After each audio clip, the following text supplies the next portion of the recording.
اعوذ باللہ من الشیطان الرجیم بسم اللہ الرحمن الرحیم ایاک نعبد و ایاک نستعین صدق اللہ العظیم۔ سورہ الفاتحہ کا ہم مطالعہ کر رہے ہیں۔ اس میں اللہ تبارک و تعالیٰ نے بیان فرمایا کہ مجھ سے دعا کیسے مانگی جائے۔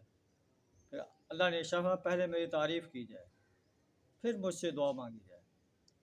تو اللہ نے پہلے تعریف کے الفاظ بیان فرمایا کہ الحمدللہ رب العالمین، سب تعریف اس اللہ کے لیے جو تمام جہانوں کا رب ہے، جو رحمان و رحیم ہے، جو یوم جزا کا مالک ہے۔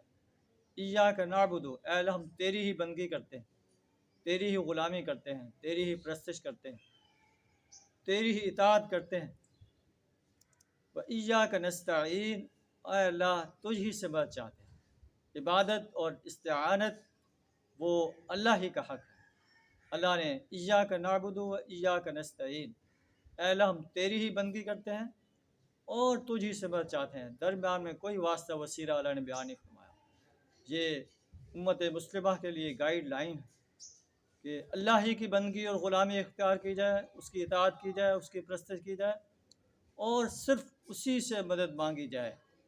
اللہ کو چھوڑ کر جو کسی انسان سے مدد مانگتا ہے، کسی جن سے، کسی بت سے مدد مانگتا ہے، کسی فرشتے سے، یا قبر میں مدفون کسی نیک انسان سے مدد مانگتا ہے کہ صرف یہی میری جو ہے مدد کر سکتا ہے، اللہ فرماتا ہے کہ یہ اللہ کی شان کے خلاف۔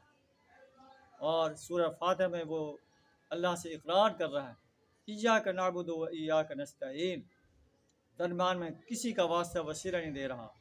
اے اللہ تیری ہی عبادت کرتے ہیں اور تجھی سے مدد چاہتے ہیں۔ تو ہمیں بھی چاہیے کہ ہم جس انداز سے نماز میں اللہ سے عہد کرتے ہیں، تو نماز سے فارغ ہو کر بھی اللہ ہی کی بندگی کریں، اللہ ہی کی اطاعت کریں، اسی کی پرستش کریں، اسی کی غلامی اختیار کریں اور اسی سے مدد طلب کرتے رہیں۔ انشاءاللہ اللہ ہمیں ہر قسم کی مشکلات سے نجات عطا فرمائے گا۔ وآخر دعوانا الحمدللہ رب العالمین۔